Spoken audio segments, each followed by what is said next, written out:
함께 찬양하겠습니다.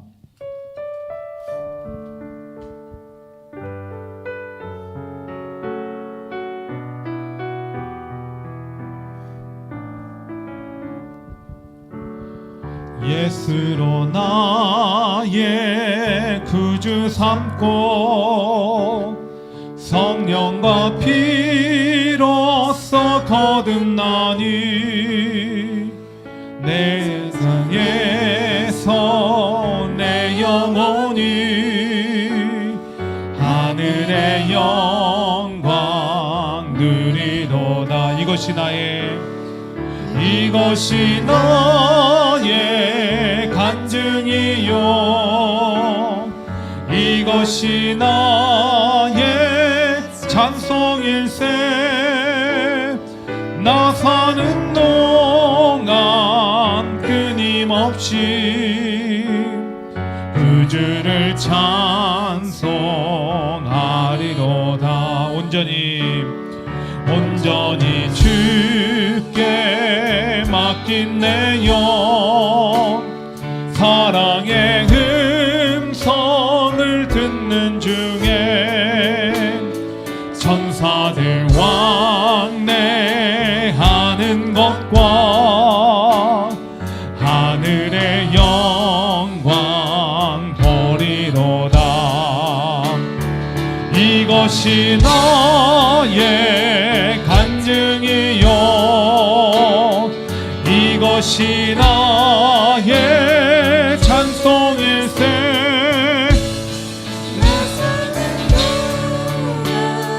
끊임없이 구주를 찬송하리로다. 주 안의 기쁨 누림으로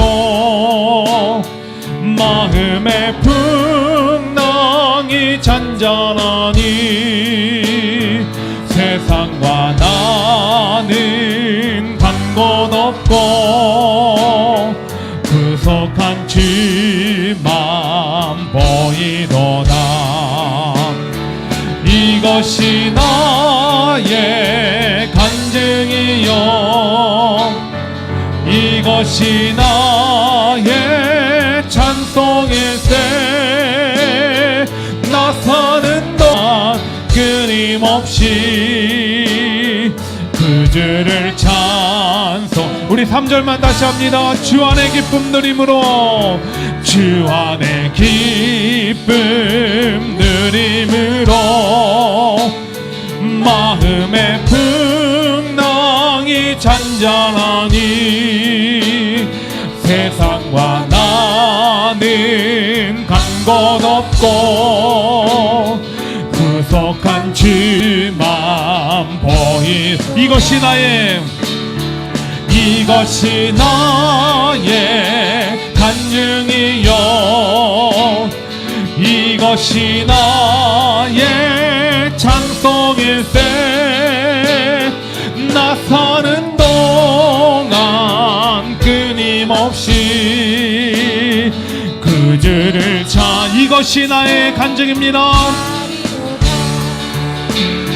이것이 나의 간증이요 이것이 나의 찬송일세. 나 사는 동안 끊임없이 구주를 찬송하리로다.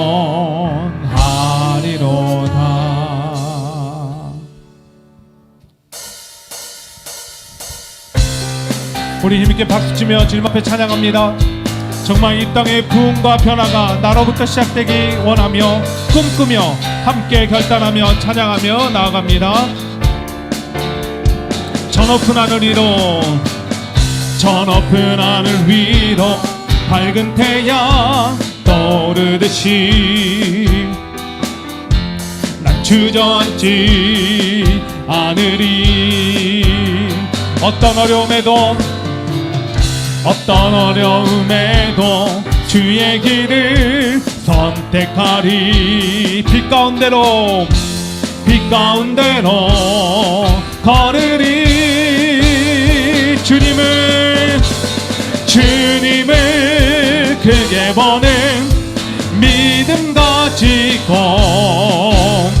세상에 나타내리라 놀라운 주의 사랑을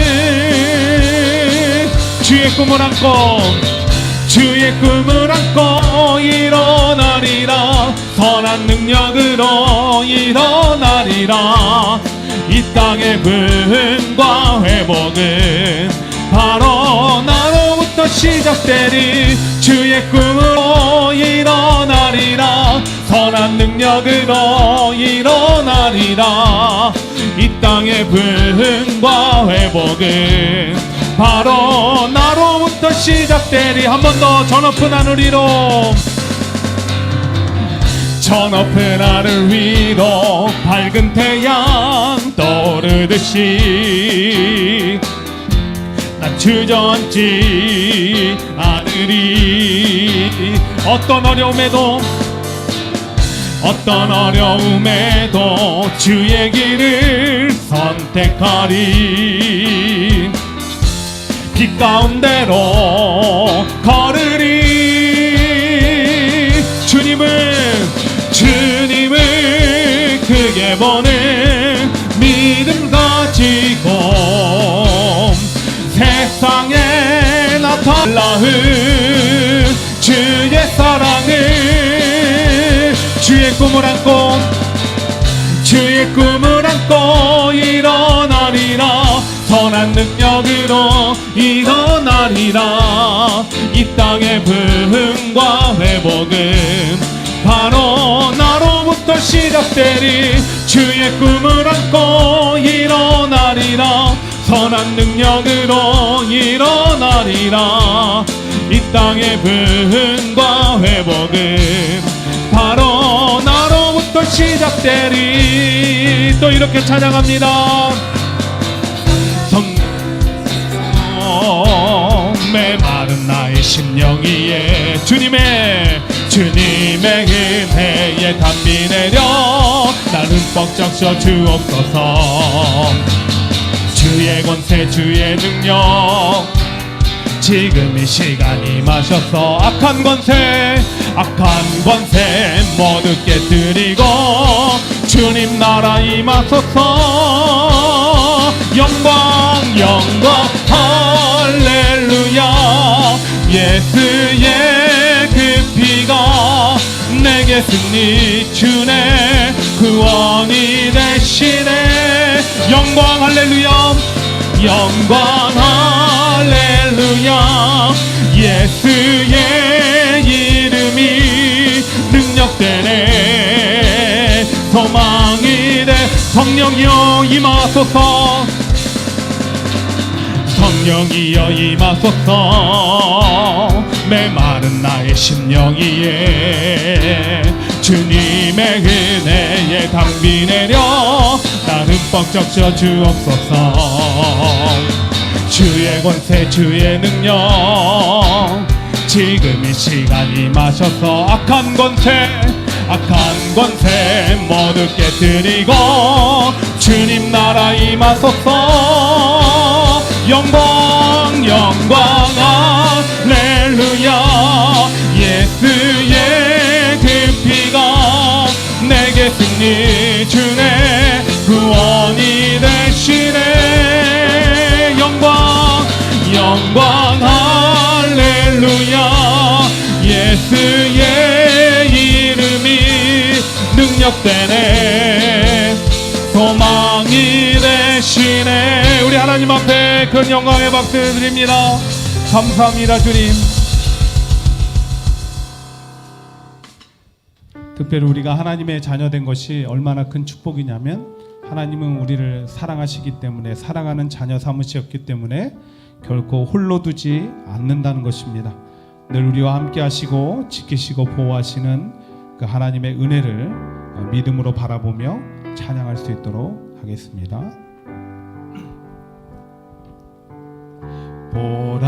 보라 너희는 두려워 말고 보라 너희를 인도한 나를 보라 지치지 말고 보라 너희를 구원한 나를 너희를 치던 적은 어디 있느냐 너희를 억누르던 원수는 어디 있느냐 보라 하나님 구원을 보라 하나님 능력을 너희를 위해서 싸우시는 주의 손을 보라 보라 하나님 구원을 보라 하나님 능력을 너희를 위해서 싸우시는 주의 손을 우리 한 번 더 찬양합니다. 보라 너희는 두려워 말고 보라 너희는 두려워 말고 보라 너희를 인도한 나를 보라 너희는 지치지 말고 너희는 지치지 말고 보라 너희를 구원한 나를 너희를 치던 적은 어디 있느냐 너희를 억누르던 원수는 어디 있느냐 보라 하나님 구원을 보라 하나님 능력을 너희를 위해서 싸우시는 주의 손을 보라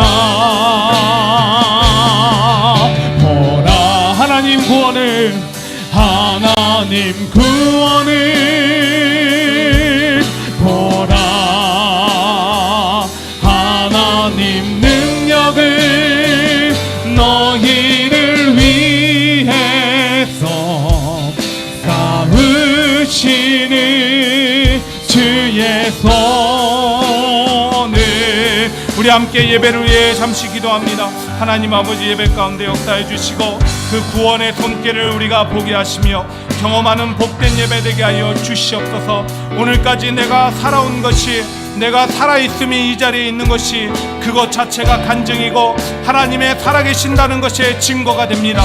하나님 그 믿음으로 주님 앞에 살아가게 하시고 믿음으로 예배할 때 믿음의 역사들을 경험하는 귀하고 복된 예배 되게 하여 주시옵소서. 아버지 하나님 함께 하시고 인도하여 주시옵소서. 우리 다 같이 자리에서 일어나겠습니다.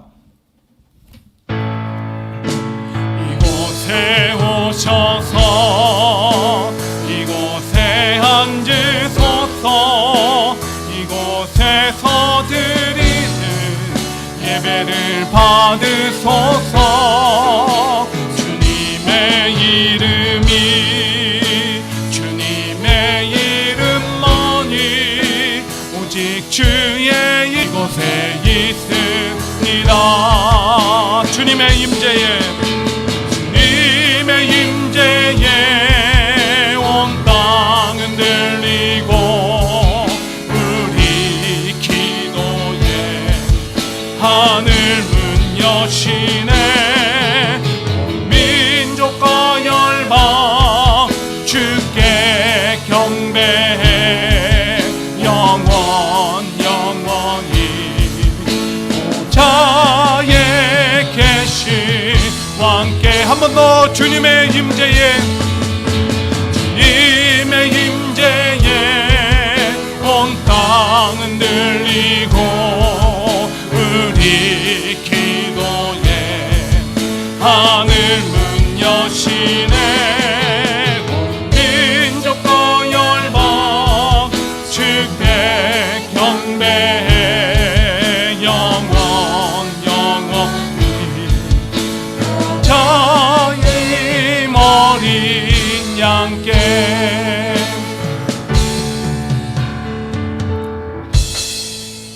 다 같이 신앙 고백하도록 하겠습니다.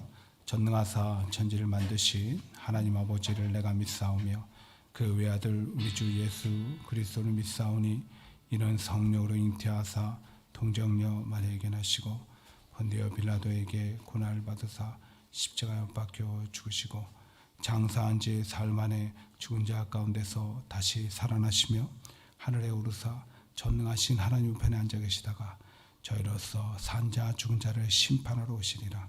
성령을 믿사오며 거룩한 공예와 성도가 서로 교통하는 것과 죄를 사유시는 것과 몸이 다시 사는 것과 영원히 사는 것을 믿사옵나이다. 아멘. 자리에 앉아서 456장 우리 하나님 앞에 찬양합니다.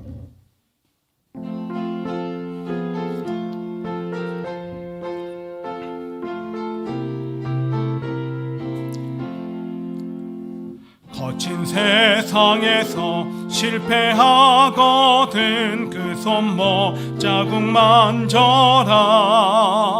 고된 일 하다가 힘을 얻으리 그 손목 자국 만져라. 그 손목 자국 만져라. 그 손목 자국 만져라. 주가 널 지키며 인도하시리. 그 손목 자국 만져라. 내가 어둠 속을 걸어갈 때에 그 손목 자국 만져라.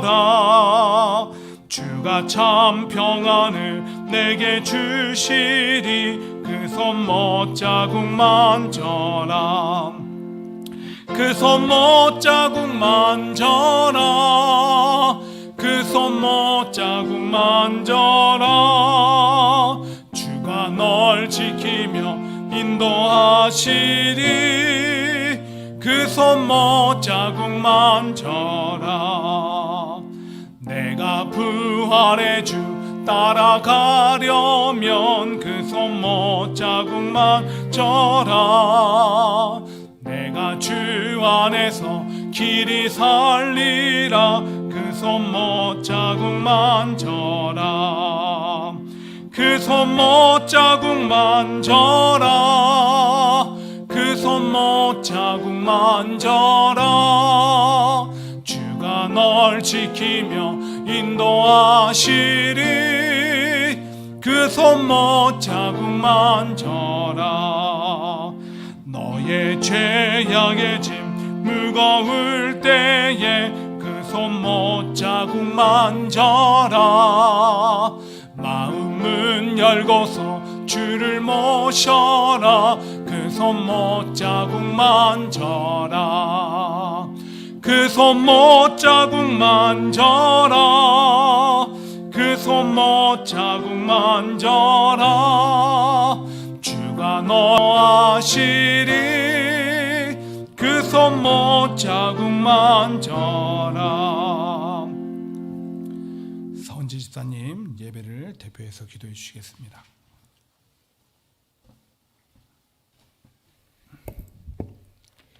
우리의 모든 것 되시며 생명의 주관자 되신 하나님을 찬양합니다. 아멘. 저희에게 귀한 주일을 허락하시고 한자리에 모여 하나님을 예배하게 하심을 감사드립니다. 아멘. 이 시간 지난 한 주간도 주님보다 세상과 더 가까이 지내며 세상의 유혹에 쉽게 무너졌던 저희들의 모습을 돌아보고 회개하길 원합니다. 아버지. 하나님의 크신 사랑으로 용서하여 주시고 주님의 보혈로 씻겨짐 받고 돌아갈 수 있도록 인도해 주세요. 아멘. 어느덧 시간이 흘러 벌써 11월 네 번째 주를 맞이하게 되었습니다.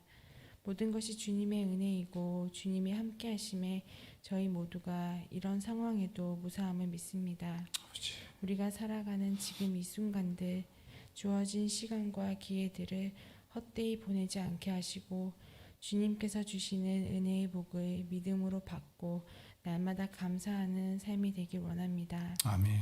우리가 믿음으로 주님과 함께할 때, 날마다 주님과 동행할 때, 하나님의 뜻대로 살아갈 때 더 크신 사랑으로 우리 삶 가운데 복의 복을 내려주시는 주님, 부디 저희가 세상의 부와 세상의 만족에 쫓아 보여지는 것에 연연하며 살아가지 않게 하시고 수고하지 않은 것들을 바라고 심지 않은 것을 탐내지 않게 해주세요. 다시는 돌아오지 않는 우리의 하루하루를 최선을 다해 살아가게 하시며 지금 이 순간도 주님이 허락하신 최고의 시간임을 기억하고 성실하게 살아갈 수 있도록 도와주세요. 아멘. 함께하는 교회를 사랑하시는 주님, 저희 교회가 외적인 성장뿐 아니라 모든 성도들의 믿음이 자라나고 어디에서나 주님의 향기를 품고 선한 영향력을 펼치는 성도들이 모인 교회가 되길 원합니다. 아멘. 성도들 한 사람 한 사람 지켜 붙들어 주시고 모두가 진정한 성도로 거듭날 수 있도록 인도해 주세요. 아멘. 이 시간 목사님을 통해 주시는 귀하신 말씀 마음속 새겨 듣게 하시고 온전히 주님께 집중하여 드려지는 예배가 될 수 있도록 함께 하시어 저의 몸과 마음을 주님께로 붙들어 주세요. 놀라우신 사랑과 은혜에 감사드리며 언제나 동일하신 우리 주 예수님의 이름으로 기도드렸습니다. 아멘.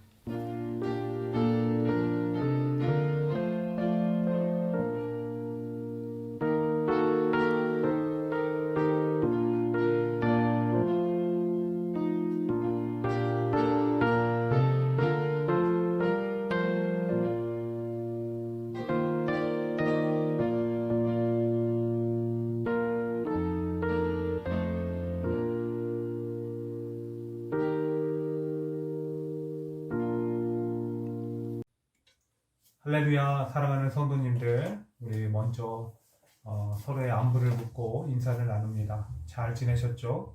주님의 은혜 가운데 잘 지내신 줄 믿습니다. 저도 여기서 잘 지내고 있습니다. 18일까지 자가격리 기간이고요. 18일 자가격리 기간이 끝나게 되면은 그 이후에 아버님이 미처 처리하지 못한 일들을 어머님을 도와서 처리한 후에 그 다음 주에 제가 다시 미국으로 돌아가고 3월 첫 주부터는 예전과 같이 우리가 모여서 예배할 수 있도록 계획하고 있습니다. 특별히 지금은 여기가 음력설 명절 기간입니다. 사실 미국에서는 그것을 잘 우리가 기념하지 않지만 그래도 우리 교회는 전통적으로 아이들에게 그날을 통해서 예절도 가르치고 전통 문화도 가르쳐 왔습니다. 여러 가지 사정상 이번에는 그렇게 하지 못하고 있는데 저래도 거기 있었으면 하다못해 우리가 떡이라도 함께 나누고 즐거운 시간을 보냈을 텐데 그렇게 하지 못함을 잘 양해해 주시고 집안에서 우리 아이들에게 귀한 전통과 예절을 가르치는 그런 복된 가정들이 됐으면 좋겠습니다. 말씀을 시작하기 전에 먼저 음력설을 맞아서 새해 복 많이 받으세요. 우리 주변에 있는 우리 식구들과 함께 인사 나누도록 하겠습니다. 새해 복 많이 받으세요. 오늘 우리가 함께 나눌 말씀은 누가복음 12장입니다. 16절부터 21절까지 말씀인데 우리 함께 찾아서 같이 합독하기를 원합니다. 여러분 다 성경을 가지고 찾으시기 바랍니다. 누가복음 12장 16절부터 21절까지 말씀입니다.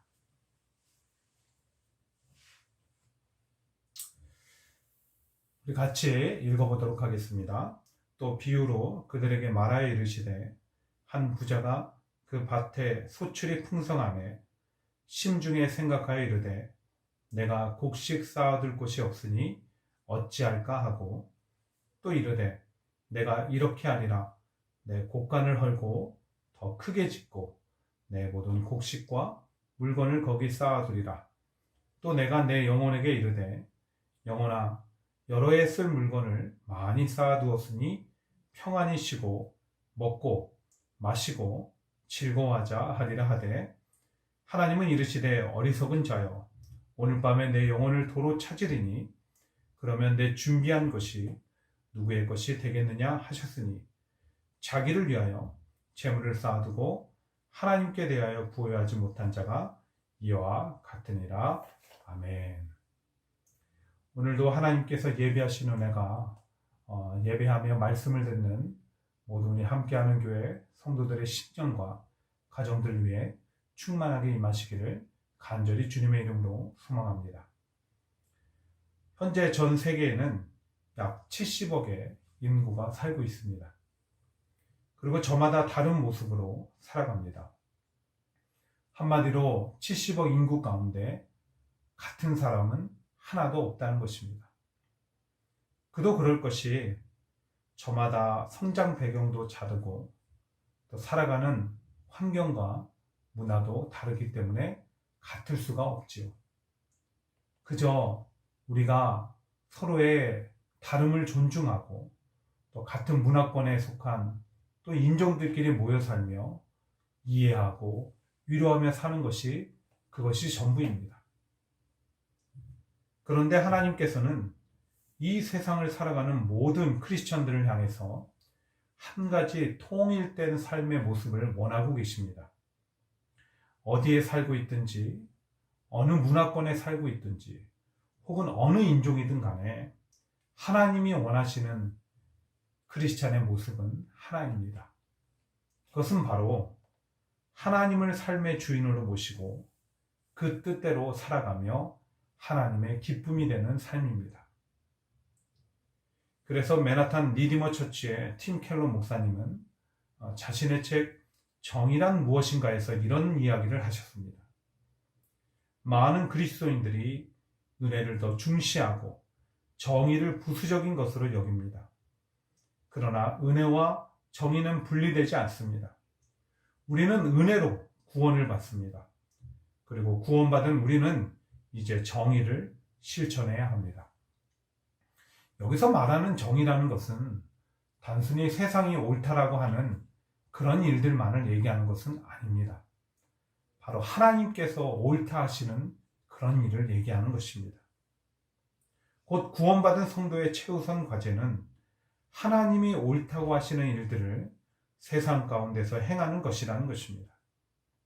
그러므로 바라기는 우리도 우리의 삶의 자리에서 세상이 요구하고 혹은 내가 원하는 삶의 모습이 아니라 구원받은 성도로서 하나님이 원하시는 삶의 모습대로 살아가고 참 하나님의 기쁨이 되는 한 사람 되시기를 주님의 이름으로 간절히 축원드립니다. 오늘 우리가 읽은 본문에 보시면 예수님께서 어떤 한 부자에 관한 비유를 드시는데요. 내용이 이렇습니다. 어떤 부자가 있었습니다. 그 부자가 농사를 지었는데 큰 수확을 얻게 된 것입니다. 얼마나 풍족한 수확을 거뒀는지 본래 자신이 갖고 있던 그 곡간, 창고를 다 넣을 수 없을 정도로 많았습니다.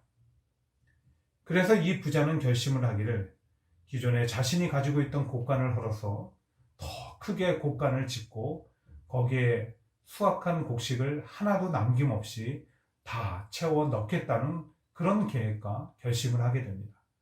그리고 그 계획과 결심대로 하고 새로 지은 곡간 안에 가득 쌓인 그 수확물과 그 곡식들을 보면서 앞으로 수년 동안 좀 편히 쉬고 먹고 마시며 살 수 있겠구나 라고 생각을 했다는 것입니다.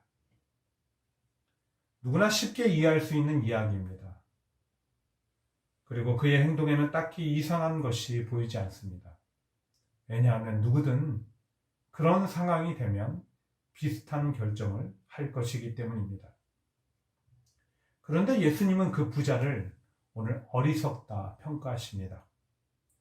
왜 어리석다고 하실까요? 아니, 더 중요한 것은 예수님께서는 이 비유를 통해서 오늘을 살아가는 성도들을 향해 어떤 가르침과 교훈을 주고자 하시는 것일까요? 부자가 되지 말라는 것인가요? 아니면 많이 소유하지 말라는 것인가요? 아니면 풍성한 곡식을 보며 이제 내가 먹고 마시고 쉬자라고 생각했던 이 부자처럼 삶을 살아갈 때 나태하고 안일하고 안주하려는 태도 가운데 살지 말라는 것인가요? 도대체 예수님은 이 비유를 통해 우리에게 어떤 교훈을 주시고 어떤 가르침을 주고자 하시는 것일까요? 그것은 바로 인간 안에 깊게 자리한 탐심과 그것의 불필요성입니다. 그만큼 탐심은 우리 삶에 악영향을 미치기 때문입니다. 실제로 오늘 본문 바로 위인 누가복음 12장 13절부터 15절을 보시면 오늘의 비유가 예수님을 찾아와서 자신의 형에게 아버지의 유산을 나누라 라고 그렇게 말해 달라고 부탁한 어떤 사람의 요구에서부터 시작되고 있음을 보게 됩니다. 예수님은 그 사람의 요구대로 하셨을까요? 아니요, 그렇지 않았습니다. 오히려 예수님은 그 사람이 그렇게 요구할 때 이렇게 말씀하셨죠. 삼가 모든 탐심을 물리치라. 물리치라라는 것은 탐심을 가지지도 말고 혹 품으면 빨리 내버려 쫓아버리라는 것입니다. 왜 그럴까요? 앞에서 말씀드리지 않았습니까? 탐심은 우리 삶에 불필요하고 악영향을 미친다고요. 이 탐심, 영어로 greed라고 하죠. 이것의 뜻은 무언가를 탐하는 마음으로 곧 필요 이상의 욕심을 얘기하는 것입니다. 그런데 탐심이 가져오는 삶의 악영향 가운데 가장 심각한 것은 우리로 하여금 하나님이 원하시는 삶의 모습과 태도로 살지 못하게 한다는 것입니다. 왜 그럴까요? 우리의 욕심은 하나님을 위한 것이기보다는 나를 위한 것일 수가 있고 세상의 가치를 추구하는 것일 때가 많기 때문입니다. 그것을 채우기 위해 살아가는 우리 모습 속에 하나님이 원하시는 모습이 드러날 리가 없겠죠. 그래서 반드시 물리치라라고 예수님 말씀하시는 것입니다. 특별히 오늘 본문은 우리에게 탐심이 가져오는 하나님이 원치 않는 성도의 삶의 모습을 구체적으로 보여주고 있습니다. 이를 통해 우리 모두가 탐심의 악함을 분명히 알고요. 날마다 물리치고자 힘쓰므로 하나님이 원하시는 삶의 모습으로 아니 그분의 기쁨이 되는 삶을 살아갈 수 있게 되기를 간절히 소망합니다. 그럼 이제부터 탐심이 가져오는 삶의 모습이 어떠한지 한번 살펴볼까요? 가장 먼저 탐심이 우리 안에 자리하게 되면 감사를 잃어버리게 됩니다. 오늘 본문의 이 부자의 모습을 보십시오. 본래 이 부자에게 곡식을 걷어 저장할 곳간 창고가 없었던 것은 아닙니다. 자신과 가족들이 먹고 살기에 충분한 양을 저장할 만한 그런 크기의 곳간이 이미 있었습니다. 그래서 전에는 그곳에 수확한 곡식을 저장하고 겨울을 나고 다시 봄이 되면 수고함으로 한 해를 대비했던 그런 삶을 살았을 것입니다. 그런데 이번에는 전에 없던 큰 수확을 거두게 된 것입니다. 그럼 좀 성숙한 사람 같으면 이렇게 큰 축복을 주신 하나님 앞에 감사하며 수고한 일꾼들과 그 남은 곡식들을 나누거나 아니면 불우한 이웃들을 돌아보았을 텐데 이 사람은 그렇게 하지 않았습니다. 오히려 이렇게 하죠. 17절입니다. 심중에 생각하여 이르되 내가 곡식 쌓아둘 곳이 없으니 어찌할까 하고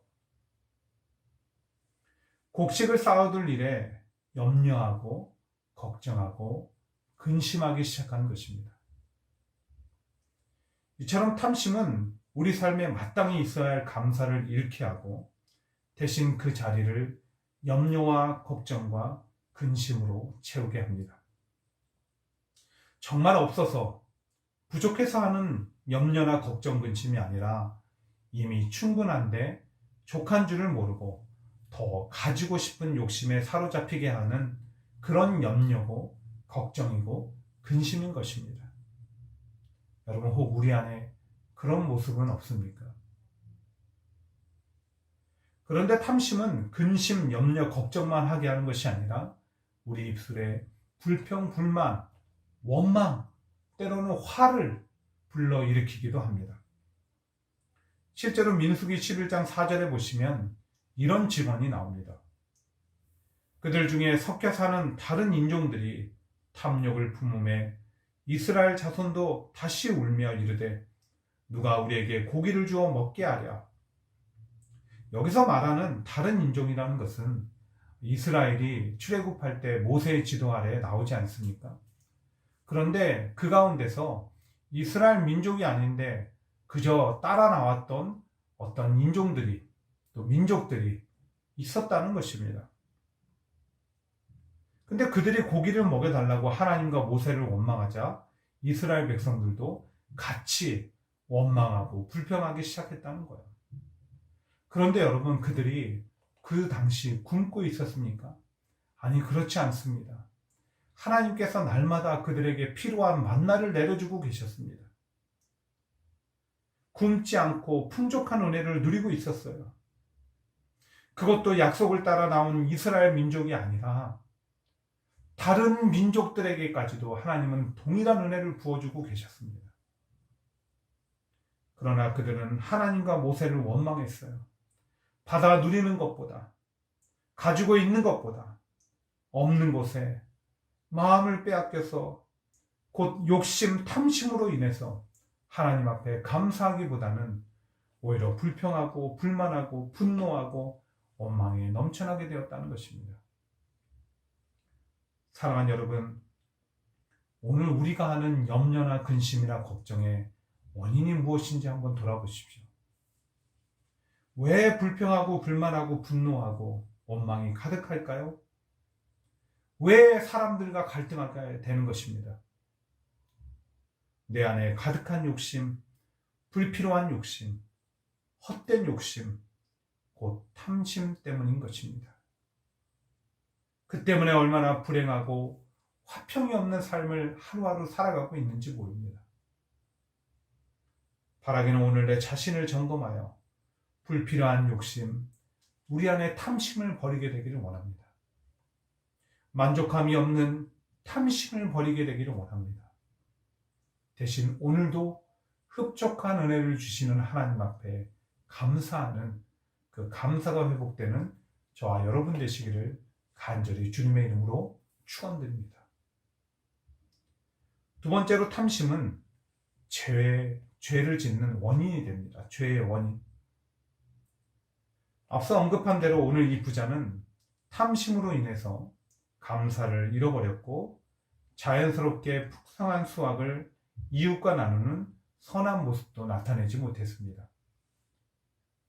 만약 예년과 같이 자신에게 필요한 것만 갖고 나머지를 나눴다고 한다면 하나님은 그 모습을 보시며 얼마나 기뻐하시고 이 사람을 칭찬하셨을까요? 그러나 그는 기존의 곳간을 헐고 더 큰 곳간을 짓는 곧 하나님이 원하는 삶보다 내가 원하는 삶을 사는데 열심을 내었습니다. 하나님의 만족과 기쁨보다는 내 만족과 기쁨을 위해서 열심을 내는 삶을 살았습니다. 이처럼 우리 안의 탐심은 하나님의 뜻대로 살아가지 못하게 하는데요. 여러분, 성경이 말하는 죄가 무엇입니까? 하나님이 하라는 것을 하지 않고 하지 말라는 것을 하는 것이 아닙니까?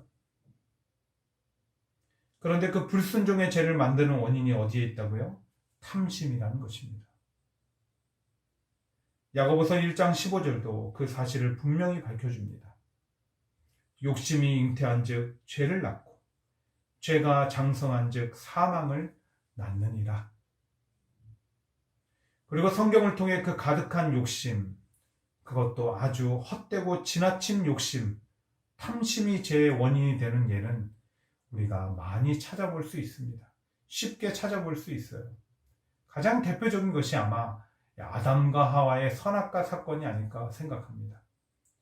하나님은 아담과 하와를 위해서 에덴 동산을 지으시고 거기에 있는 모든 것들을 아낌없이 필요한 만큼 다 누리고 먹도록 허락하셨습니다. 그런데 어느 날 뱀으로 변화된 사탄이 찾아와 그들을 유혹하기 시작하죠. 가장 먼저 던진 질문이 무엇이었습니까? 하나님이 참으로 너희에게 동산 모든 나무의 열매를 먹지 말라 하시더냐? 그러자 하하가 대답하기를 아니다. 다 먹어도 좋으나 저 동상 중앙에 있는 그 나무 선악과의 열매를 먹지 말라. 그렇게 말씀하셨다라고 합니다. 그 말을 바로받아 사탄은 이렇게 말합니다. 왜 먹지 말라고 하신지 아니? 그것을 먹으면 너희가 하나님과 같이 될 수 있기 때문이야. 사탄은 절대로 먹어라 먹어라 하지 않았습니다. 아니 오히려 그렇게 직접적으로 먹어라 먹어라 했으면 아담과 하와가 유혹에 빠지지 않았을지도 모릅니다. 대신 사탄은 인간 안에 탐심을 심었습니다. 그리고 그 욕심을 따라 범죄하고 말았던 것입니다. 그런가 하면 여리고성 정복 과정 중에 일어난 아간의 범죄는 어떻습니까? 이미 정쟁의 그 승패는 정해져 있었습니다. 하나님이 여리고성을 주셨어요. 전쟁할 이유도 없었고 싸울 필요도 없었습니다. 그러나 하나님께서 한 가지 조건을 주셨습니다. 여리고성을 함락할 때 그 안에 있는 모든 것들을 사사로이 취하지 말고 진멸할 것은 진멸하고 하나님의 곳간에 넣을 것은 넣어라. 그런데 아간은 자기가 사사로이 몇 가지를 취하고 말았습니다. 가지지 말아야 되는 욕심, 불필요한 욕심, 탐심 때문에 그는 불순종의 죄를 지었고 결국 하나님의 심판을 면치 못했습니다. 이처럼 성도의 삶에 있어서 하나님이 하라는 것을 하지 않고 하나님이 하지 말라고 한 것을 하는 불순종의 죄를 짓는 원인은 모두가 헛되고 헛된 그 욕심, 탐심이 그 원인인 경우가 많습니다. 세상에 일어나는 수많은 죄악도 보십시오. 사건도 보십시오. 범죄도 보십시오. 다 인간 안에 있는 탐심이 원인인 경우가 많습니다. 그래서 마태복음 6장 33절은 우리에게 이렇게 말합니다. 먼저 그의 나라와 그의 의를 구하라. 그리하면 이 모든 것을 너에게 더하시리라. 우리 인생은 욕심을 따라 살면 불행합니다. 망하는 거예요. 그러나 하나님을 따라 순종하면 오히려 더 행복하고 살 길이 열리게 되는 것입니다. 바라기는 날마다 자신을 점검하되 헛된 욕심, 불필요한 욕심, 만족함이 없는 욕심, 지나친 욕심, 곧 탐심에 사로잡혀 있는 것은 아닌지 점검하셔서 하나님 앞에 불순종하는 죄인의 삶이 아니라 순종함으로 축복을 누리는 저와 여러분 되시기를 주님의 이름으로 축원드립니다. 마지막 세 번째로 탐심은 하나님을 인생의 주인으로 모시고 살지 못하게 합니다. 오늘 이 어리석은 부자의 비유의 가장 핵심은 20절입니다. 여러분 한번 같이 보겠습니다. 하나님은 이르시되 어리석은 자여 오늘 밤에 내 영혼을 도로 찾으리니 그러면 내 준비한 것이 누구의 것이 되겠느냐 하셨으니 이 부자는 더 큰 곳간 안에 가득히 쌓여있는 그 곡식과 수확물들을 보면서 이제 내가 앞으로 수년간 좀 편히 쉬고 먹고 즐기며 살겠구나 생각했습니다. 그런데 그 모습을 보며 하나님은 이렇게 말씀하셨다는 거예요. 내가 오늘 내 생명을 거두면 그것이 무슨 의미가 있겠느냐. 곧 이 부자는 자기 욕심에 사로잡혀 그 욕심을 채우는데 급급했습니다. 그러는 가운데 하나 잃어버린 사실이 있었으니 생명의 주권은 하나님께 있다는 사실이었습니다. 인생은 자신의 계획대로 되는 것이 아니라 하나님의 뜻대로 된다는 사실이었습니다. 그래서 한치 앞을 모르는 연약한 인생이 기억할 것은 하나님을 인생의 주인으로 모시고 살아야 된다는 것입니다. 그런데 안타깝게도 오늘날 많은 사람들이 이 어리석은 부자처럼 살아갑니다. 더 많이 가지면, 더 많이 이루면, 더 많이 쟁취하면 더 행복하고 편안한 삶이 될 것이라고 생각합니다. 더 안정적이고 더 행복할 것이라고, 더 기쁨이 있을 것이라고 생각합니다. 그래서 더 갖고 이루고 쟁취하기 위해서 혈안이 되어 살아갑니다. 그러나 이미 많은 연구를 통해서 인생의 행복은 소유에서 오지 않는다는 것을 우리는 알고 있습니다. 그래서 부한 사람보다 상대적으로 가난한 사람이 행복하고 평안한 것을 봅니다. 부한 나라보다 가난한 나라가 더 행복한 것을 보게 됩니다. 그런데 세상은 자꾸만 우리에게 소유에서 행복과 안정이 오는 것처럼 그런 악한 생각을, 불필요한 생각을 집어넣고 우리는 알게 모르게 그 생각을 따라 살아가게 되고 있는 것입니다. 옛날에 어떤 왕이 있었어요. 이 왕이 가진 한 가지 낙이 있었다고 한다면 거울을 보면서 자기의 멋진 옷, 화려한 옷을 감상하는 것이었습니다. 날마다 거기에 심취해 있었습니다. 그러는 사이에 제대로 나라 돌보는 일은 게을리했죠. 그 모습을 안타깝게 생각한 신하 중 한 명이 왕의 거울을 감춰버렸습니다. 왕은 거울을 열심히 찾아보았지만 찾을 수가 없었어요. 거울을 보며 자기를 자랑하는 것이 유일한 낙이었는데 낙이 없어진 것입니다. 너무나 심심한 나머지 왕은 그때로부터 여기저기 마을을 돌아다니기 시작했습니다. 그러자 비로소 그의 눈에 보이기 시작한 것이 있었습니다. 바로 헐벗고 굶주리고 가난한 백성들의 모습이었습니다. 그리고 그 다음부터는 제대로 국정을 운영하기 시작했다는 것입니다. 이와 같이 우리가 세상이 주는 생각을 쫓아 더 갖고 싶은 욕심, 만족함이 없는 욕심, 탐심에 사로잡혀 있으면 정작 봐야 할 것을 보지 못하게 됩니다. 정작 봐야 될 것이 무엇입니까? 하나님이에요. 곧 하나님을 바라보며 하나님을 인생의 주인으로 삼고 살지 못하고 물질과 명예와 권력과 쾌락을 주인으로 삼고 살아가게 된다는 것입니다. 그러나 여러분 꼭 기억하십시오. 생명의 주권은 하나님 손에 달려 있습니다. 그리고 우리의 생명이 끝나면 하나님의 평가가 있습니다. 그 평가는 결코 우리의 소유에 따라서, 우리의 명예에 따라서, 우리의 권력에 따라서 이루어지지 않습니다. 얼마나 하나님을 주인으로 삼고 그 뜻대로 살아갔느냐를 하나님은 평가하십니다. 그러므로 바라기는 세상의 것들을 사랑하는 탐심의 노예가 되지 마시고 하나님을 사랑하며 주인으로 모신 삶이 되어 훗날 잘하였도다 착하고 충성된 종아, 이렇게 하나님 앞에 칭찬받는 종들이요 사랑받는 자녀들이 되시기를 주님의 이름으로 축원드립니다. 이제 말씀을 정리하고자 합니다. 한 사막에 조그만 오두막집을 짓고 사는 노인이 있었습니다.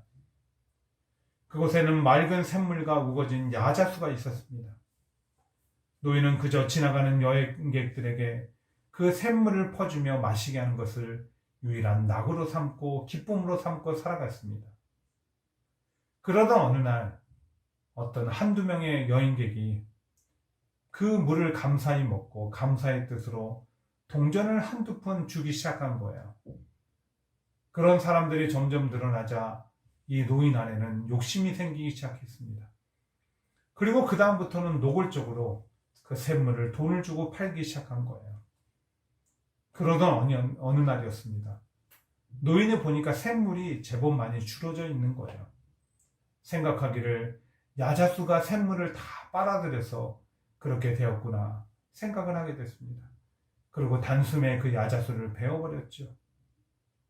그러나 현실은 그늘이 없어진 그 샘물은 뜨거운 태양 아래 더 빨리 말라버리고 말았습니다. 야자수도 없고 그늘도 없고 샘물도 없는 그 노인의 집은 더 이상 그 어떤 이도 찾지 않는 곳이 되고 말았고 노인은 그저 그렇게 쓸쓸히 죽음을 맞이하고 말았다는 것입니다. 이 이야기는 인간이 지나친 욕심, 헛된 욕심, 탐심을 따라 살아가면 궁극적으로 어떻게 되는지를 보여주고 있습니다. 그래서 주님은 오늘 우리에게 탐심을 물리치라고 하십니다.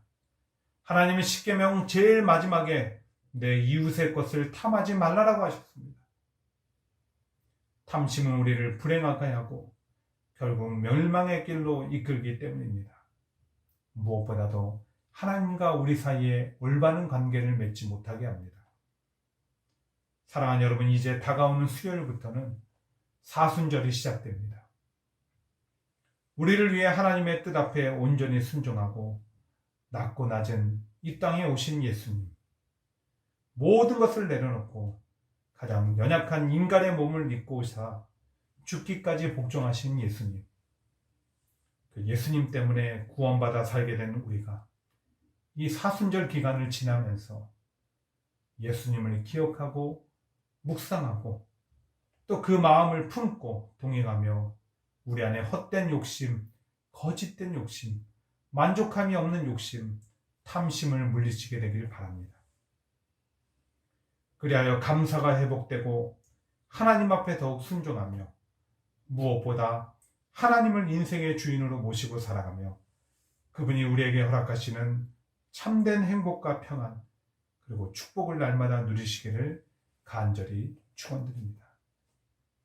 우리 잠시 함께 찬양을 부르신 이후에 기도하고 축도함으로 마치도록 하겠습니다.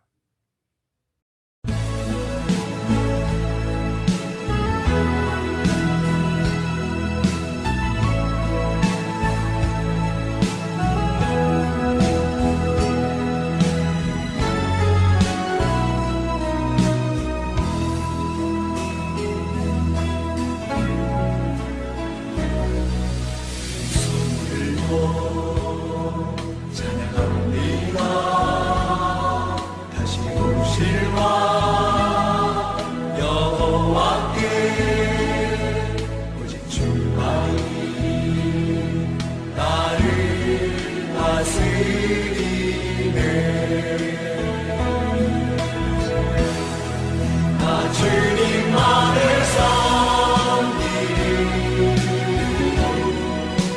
헛된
하나님 아버지, 오늘도 귀한 말씀을 통해서 우리가 어떻게 살아야 되는지를 알게 하심에 감사를 드립니다. 하나님 아버지, 우리 안에 세상의 것들로 가득 채우지 않게 하시고 헛된 욕심과 만족함이 없는 욕심, 탐심으로 채우지 않게 하시고 오직 그것들을 주님의 뜻 가운데서 버리게 하시고 늘 우리 안에 그래서 감사가 넘쳐나고 하나님을 인생의 주인으로 모시며 늘 하나님의 뜻대로 살아가는 우리가 되게 하여 주시옵소서. 그래서 훗날 하나님 앞에 우리가 평가받을 때 잘하였도다 착하고 충성된 종아 이렇게 평가받게 하시고 더욱이 우리를 위해 모든 것을 버리신 주님을 기억하는 사순절을 지내는 동안에 정말로 우리 안이 주님의 성령으로 깨끗하게 정화되고 주님과 하나 될 수 있는 귀하고 복된 시간들 되게 하여 주시옵소서. 이제는 우리 주 예수 그리스도의 은혜와 하나님 아버지의 무한하신 사랑과 성령님의 이루교통 충만 우리와 늘 동행하시며 지켜 보호하심의 역사가 주님 탐심을 버리고 감사를 회복하고 늘 순종하며 하나님을 인생의 주인으로 모시기를 원합니다. 이렇게 고백하며 머리 숙인 사랑하는 성도들과 그들의 가정과 자녀와 기업과 교회 위에 이제로부터 영원토록 함께 하시기를 축원드리옵나이다.